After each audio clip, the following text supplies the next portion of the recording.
Quiet, please.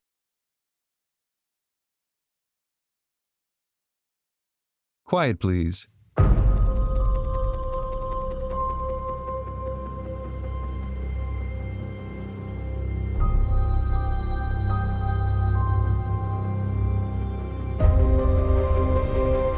Powerful men are called away from their homelands on a journey, driven only by a prophecy, a sense of duty, and portents bidding them to go.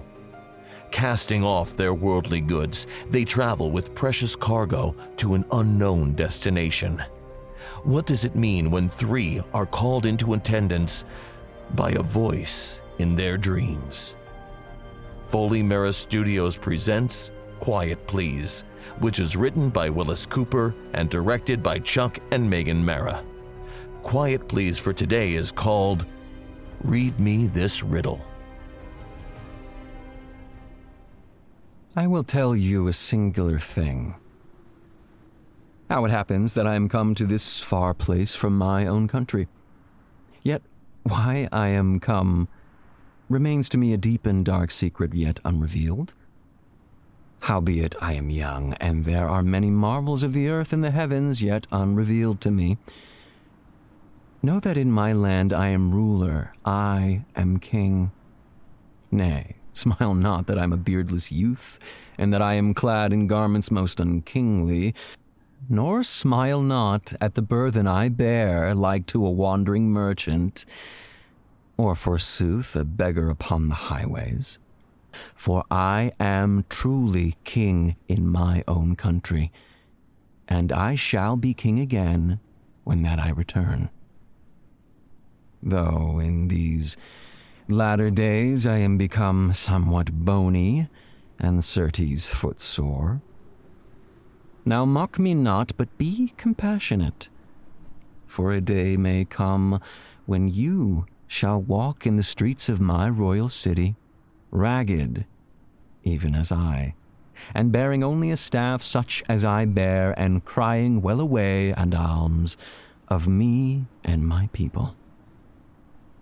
And who will take you in, and bestow upon you meat and bread, and pour out the deep cups of wine, and say unto you, Fall to, for thou art a friend? Aye, so. My people are a good people, and yet they are no more charitable than all the others of the earth that I have come upon in my far journeying. Well, then, be compassionate to a man, a wanderer, if not a king, for I have come a weary way, and the end of my journeying is not yet revealed to me. Therefore I say to you, be compassionate, and give alms to the king, and on another day the king will requite thee 100-fold. Gramercy for thy wine.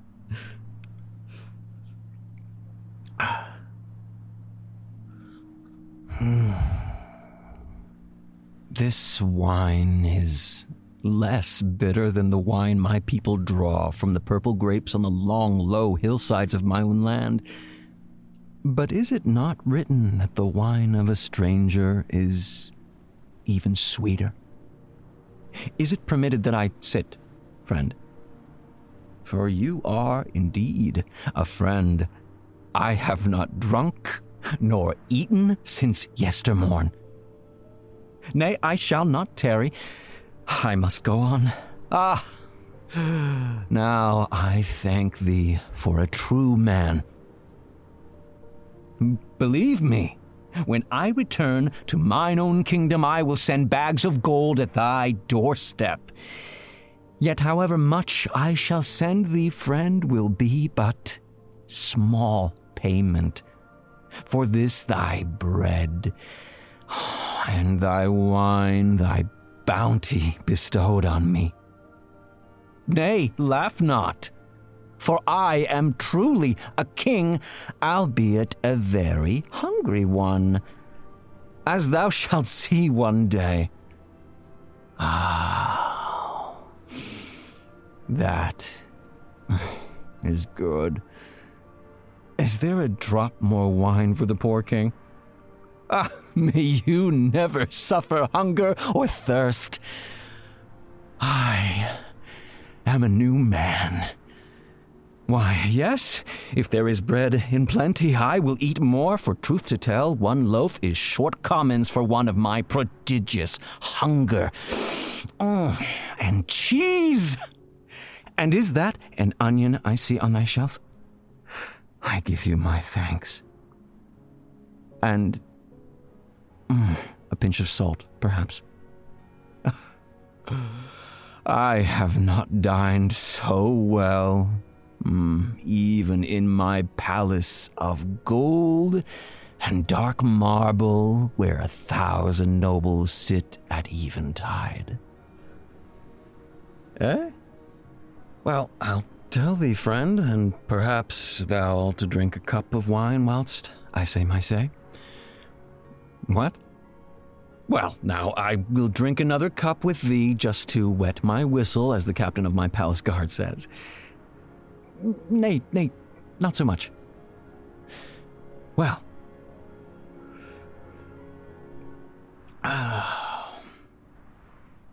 Know that my land is a fair land, with long, peaceful hills under the summer's sun, and peaceful flowing rivers and distant mountains.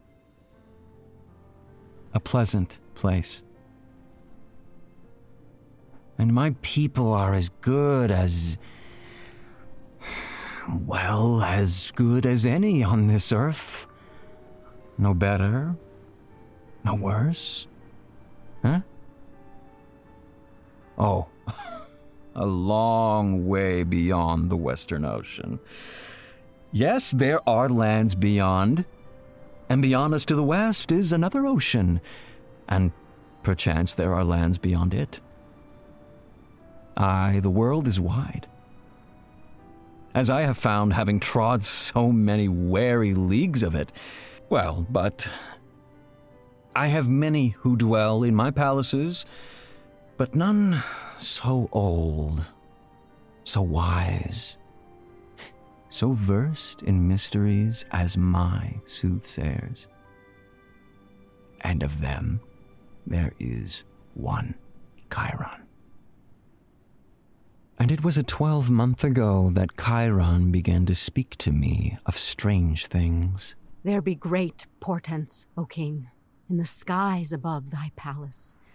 Hear, O king, of the certain cloud that for thrice 3 nights has appeared low above the porches of thy dwelling place, and that remaineth there until dawn time, in the shape of a great hand that pointeth in a certain direction. And I was afeard upon my throne, and I said to Chiron the soothsayer, Say, Chiron, what this may be? Is it a portent of death that I shall go soon to that country whence no man returns, for like every man, noble or common, I am afeard of death? And Chiron wagged her ancient head and spoke to me again.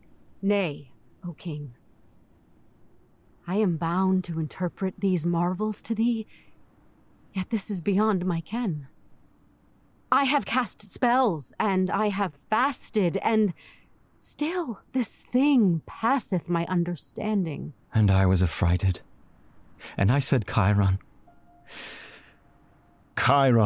I said, read me this riddle or die. For in my land I have the power of the high justice, the middle, and the low. And all obey my commands, or die. Therefore Chiron went from my presence, and I frowned on my high throne that my face should not betray my fear.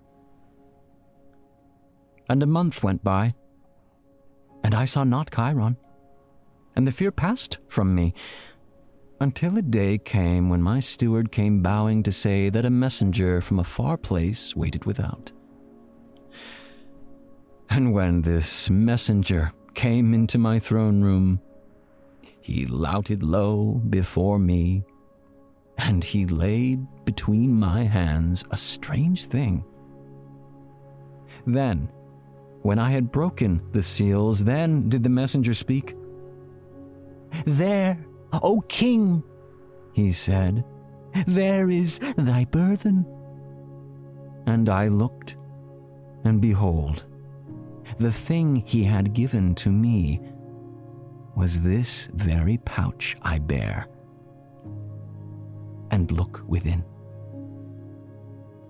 Never seen it before? Nay, I suppose not.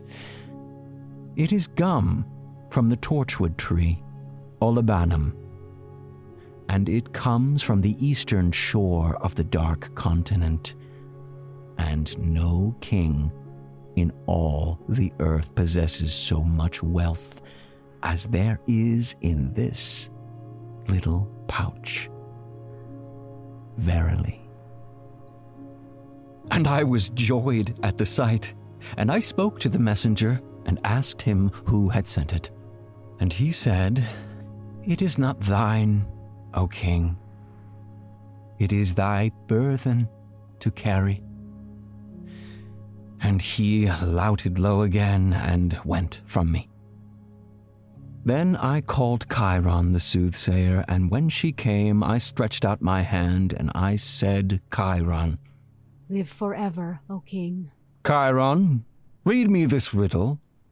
What means this pouch of precious olibanum that it is to be my burthen? O king, now all is revealed. Well? Now, O king, is thy riddle clear.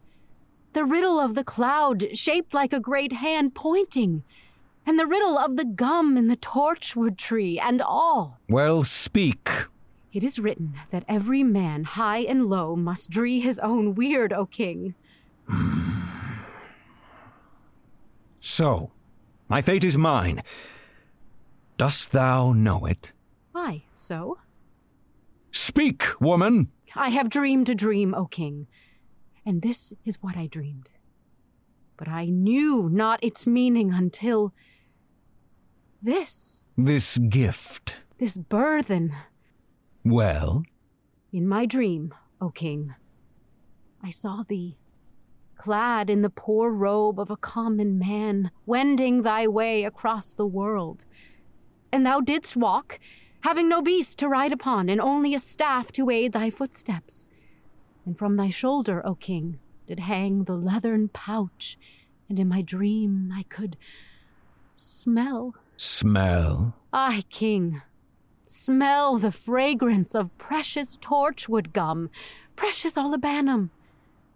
And thou didst leave thy kingdom and thy crown behind. Thou fool! Nay, king. Get thee gone, false magician! Am I to desert my kingdom and my throne and become a beggar at thy say-so? Begone!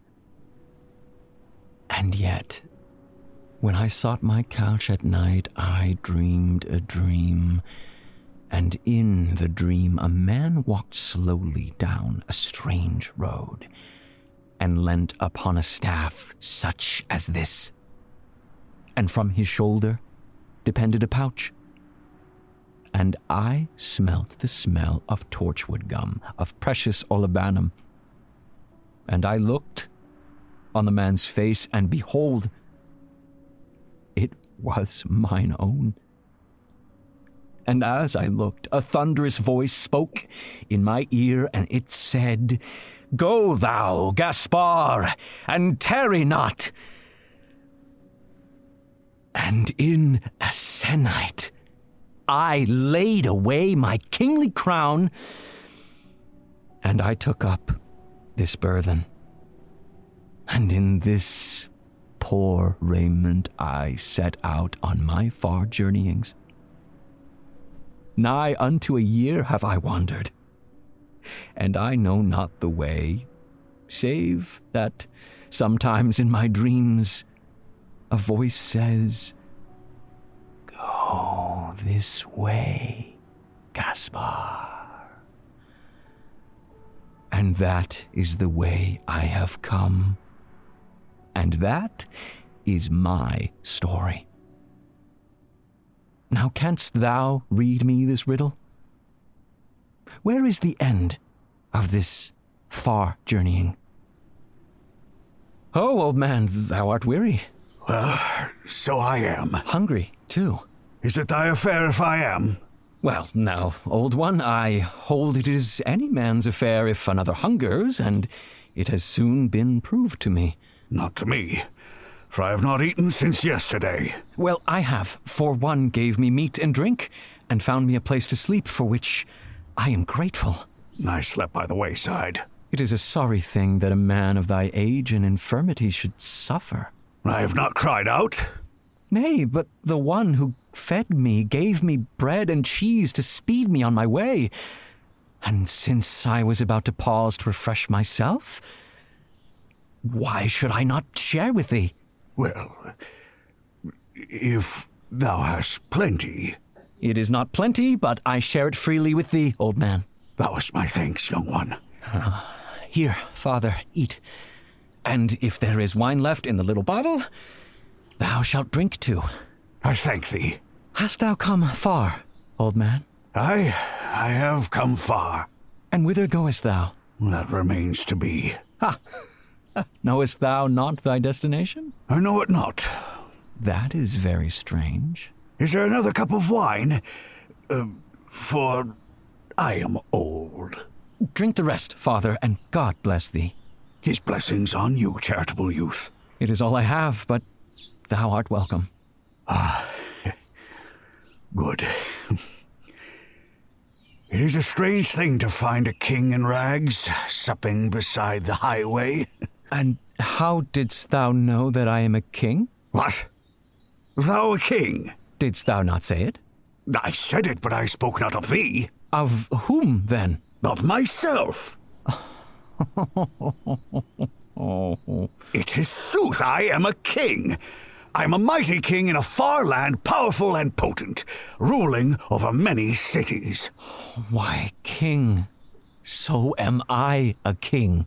Mock me not, young one. Thou mockest me. I give thee thanks for thy bread and thy wine, but I will not have my grey hair and my present poverty mocked by a beardless youth. I crave thy pardon, old man. King, I say. For thou speakest as a king is wont to speak. And so I am. Well, then, why dost thou walk in the dust of the road? Where are thy retainers, and thy horses and chariots, and thy sword and thy crown? I say I am a king. And I say I am a king. Young fool, had I my captains here. And had I mine, they would fight amongst themselves, but mine are in my kingdom half a world away, and thine are in thine own country. So shall we be friends? Well, But I am a king. and so am I. And what doest thou here, O king? I am about my business. Strange business. Aye, my son, it is passing strange. What hast thou in yonder bag, O king? I said I am about my business. I think thou hast gold. I had a golden crown. Aye, so did I. But thou hast gold in thy bag. Touch not the bag, for it is not mine. Not thine? And thou a king?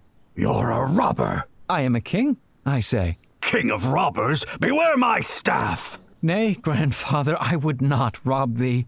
Best not try. No, hearken to me. Well, I have a strange thought that thou art a king, sooth I am. and thou hast gold there, I will not tell thee. and thou knowest not where thy journey endeth. What sayest thou? Thou didst have a visitation, a portent that set thee on this journeying. Who art thou, boy? I am king of a far country, even as thou art. How shall I know thee to be king? By my signet, behold. I too have a signet. So thou hast. What meaneth all this, O king? I know not, but I obey. Was it written that we should meet in this place, we two? I know not. In my dreams, an angel of the Lord commanded me to put away my crown and my kingly robes and take this staff and this bag of gold and come away. An angel of the Lord, O king? Lo, I slept, and in my dream I heard a voice. There was a voice in my dream. Thou dost bear a burthen also. Aye, of torchwood gum that we call olibanum. It is a princely treasure. Yet it is not mine. Nor is the gold mine. I am Gaspar, king, lord of the high justice, the middle and the low. I rule the lands beyond the western ocean. I am Melchior, descendant of princes, and I rule the forest land and the hills and the rivers of the land of Colne. Hail to thee, O King Melchior. And hail to thee, young King Gaspar, in thy torn raiment. And to thee, O king, with thy ragged staff and thy tattered sandals. And thanks to thee for thy crust of bread and thy sour wine, young king from beyond the western ocean. I shall return one day. And I hope that I shall live to return to Colne. But I fear that I am old and shall not see my forest palace again. What is to be will be, O king. But hast thou no thought of the place to which we journey? I know not. Or of what we shall find at the end? I know not. It is passing strange. Look, King Gaspar, I know not why you travel this road, nor where you shall end your days, nor yet of the life you have left behind you. It was a good life, King Melchior. I have left a good life. I have fought my enemies and overcome them, and forgiven them like a true man. I have had wealth and happiness and certain sorrows, but I have had a good life, albeit not blameless. And now I am nigh unto 80 years, and it would be a strange thing if I did not obey the command the Lord hath put upon me, though I die in the undertaking. I have not lived as long as thee, O king, nor have I thy ancient wisdom. But I obey the command of my Lord God, even as thou dost. What is the name of thy God? Is there more than one God, Lord King? Come, help me rise, my son. For it is in my mind that the end of our journeying is not far off, and we must hasten. And I took the old man's arm, and he rose, and we set our faces toward the east. For that way ran the highway, and through the dusty winter's day we traveled on together. And many were the tales we exchanged of our kingdoms, this old white-bearded patriarch of the forests and me. And though the scrip of gold grew heavier and heavier on his withered shoulders, he would never suffer me to take it from him, for this, he said, was his own burthen, and he would carry it till he died if need be. And we walked on and on till the early dusk fell about us, and we debated where we should sleep and what we should sup upon, for the crusts of bread were gone, and the cheese and the wine. And we were weary, 2 wandering kings. A night fell, and the clouds gathered, and the dark, dark rain fell upon us. And in the darkness and the weariness, suddenly strong hands seized us, and a great voice cried out at our shoulders. Hold! Stand, I say.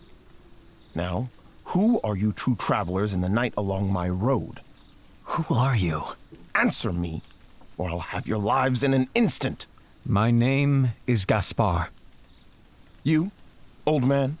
I am Melchior, king of Colne, thief.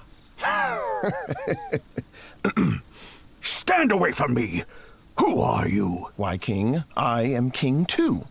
I am king of the robbers. Come, away with them.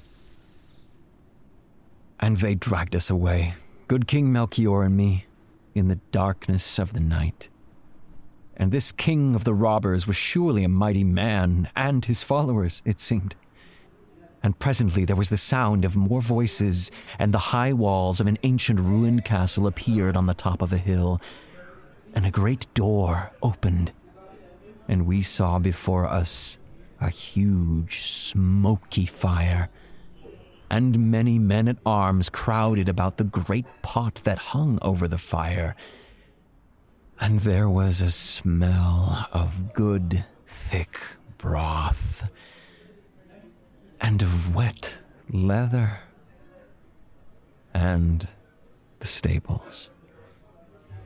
And the mighty king of the robbers flung us to the stone floor, where we lay stunned for a time. And at last I dared look up at him as he stood over us and laughed to see two kings at his feet. And a great hand seized me and drew me to my feet. Whither goest thou, stripling? I know not. Dee just with me, boy. Do you know who I am? Answer me. I am Black King of the robbers. Mark ye well, and I have slain my thousands. You'll not slay me. Ha! A young cockerel. What do ye have in that pouch? It's not for thee. Do ye dare to tell me in my own Ow! And my knife was at the robber king's throat in that little instant, and I said to him, "Move, and thou diest."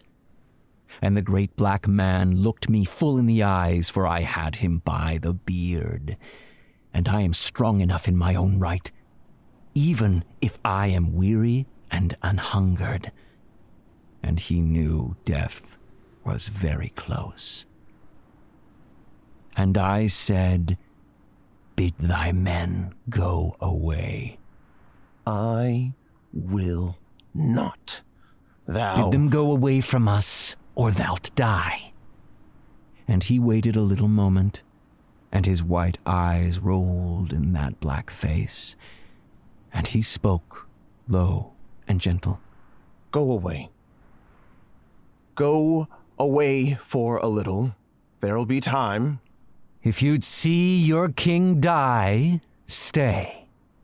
If you'd have him live, go from here. Now. And slowly, grumbling, they left the savory pot by the fireside and slunk out of that place like the dogs they were. And I said to that black man, "Sit." And when he had sat himself on the floor, good King Melchior stood up, and I said, "Tie his hands, Majesty." And the king tied the robber king's hands, and we left him there whilst we went to the fireside and supped enormously on savory cooked meat. Then, when we had eaten our fill, we returned again to the black man. "Now, king of the robbers." I'm hungry. "Well, we were hungered too, king." Come now. Gramercy for thy food. It was good, albeit a pinch more salt would have helped it. But can a man have everything? Cut me loose. "Nay." My men will return. "Well then, perhaps we must kill thee. No, My knife is sharp, no. and we have not come thus far to be halted by robbers." Where dost thou go? About our business, robber. Hold you, old man. I am no mere thief. I am king of the robbers. "In sooth, you are bedecked like a king, in others' finery." I tell you, I am no ordinary man. I am king in my own land. You cannot slay me. Know you, robber king, that I myself am king beyond the western ocean? And I am king of the forests and valleys of Colne. Ye look like kings in your rags, and thou with thy pinioned hands. Natheless, I am king. And I. And I. What is the name of thy kingdom? Erst was I king of Ethiop in the dark continent. Ethiop? Where is that? Hast never heard of my country, old man? Ah, it is a barren land, and a poor one, and the high sun burns the rock hills, and the lions prey upon the poor villages of my people. And there is neither gold, nor silver, nor precious jewels within my land, only desolation. And thou hast forsworn thy kingdom to be king of the robbers, then? Nay, old man. Call me king, for I am Melchior of Colne. And call me king, for I am Gaspar of the lands beyond the setting sun. And I am Balthasar, king of Ethiop. And thou hast said it is a poor land, and thou hast deserted it. Nay, King Melchior, I have not deserted my people and my country. I have come into foreign parts that I may strip gold and jewels and wealth from the inhabitants to take back one day to my own land and enrich it and bring a measure of happiness to my people. Sayest thou sooth, King Balthasar? It is so. Sayest thou sooth? I have said it. Reach me thy hands. What wouldst thou? Reach me thy hands. Thou art free, Balthasar. For my life I thank thee, O king. But how dost thou know I will spare thee, seeing I am free now? Why, we are 3 kings, Balthasar. How shall we fall upon one another like weights? It is so. Give me thy hand, and thine, King Melchior. And now it is not meet that kings should be clad in rags. Let me give... No. How no? We are dedicated to a far journey, we two, Balthasar, and we must on. Whither goest thou? That we know not. Save that we must on. What is this wonder? Night unto a year ago, Balthasar, I was commanded to take up this pouch and dress in this robe, and take up this staff and go wheresoever the Lord would lead me, bearing this precious gift. And know too that I, Melchior of Colne, was so bidden to go, carrying with me this bag of heavy gold. Gold? Gold, aye. And what hast thou, Gaspar? Precious gum of the torchwood tree, even olibanum. Precious gifts. Aye, precious. And for whom? That we know not, Balthasar. We have but followed the bidding. And the portents, the signs to you? A cloud in the sky, pointing, and a voice in my dreams. The apparition of an angel, and a voice that said, "Go and tarry not." No more? No more. No more. Ye believe then? How else would we give up our thrones and come these many leagues? Will ye come with me? Where? To the tower. I have something to show you. And we went with the robber king, fearing naught of his followers, and we climbed many a musty stairway, until at last we stood on the topmost pinnacle of the ancient ruined castle, and the dismal rain fell upon our bare heads. And in the darkness King Balthasar pointed away toward the east, and we followed his pointing dark hand. What do you see? What do you see through the darkness and the rain and the lowering clouds, O brother kings? And we looked, we 3 kings, through the murky blackness where all the stars of heaven should be hidden, and far, far away, rising over the sodden hills that stretched away to the land of Nazareth and the Sea of Galilee, a bright, glowing, great star. Brighter than the star of morning, and its rays transfigured the three who stood at the castle battlement. And we fell on our knees, we three. Then spoke Balthazar, king of Ethiop, to us. You have brought Olabanum of the torch tree, Gaspar, which is called frankincense. And you have brought massy gold, King Melchior. My burthen shall be the incense of my barren country, which is called labdanum, though in the tongue of my people it is called myrrh.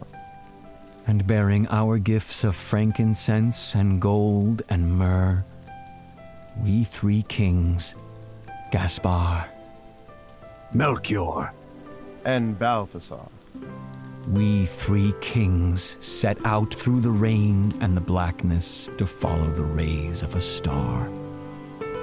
And now read me this riddle.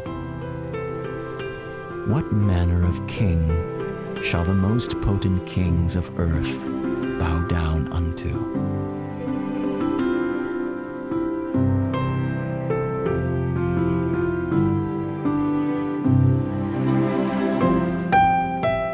The title of today's Quiet Please story was Read Me This Riddle. It was written by Willis Cooper and directed by Chuck and Megan Mara. Gaspar, the person who spoke to you, was Alex Banquier. and King Melchior was played by Michael C. Pizzuto. Balthasar was Omari Williams. And Chiron was Caroline Keeler. This episode of Quiet Please was originally broadcast on December 12, 1948, by the American Broadcasting System. This recreation of Quiet Please comes to you from Los Angeles and is produced by Foley Mara Studios.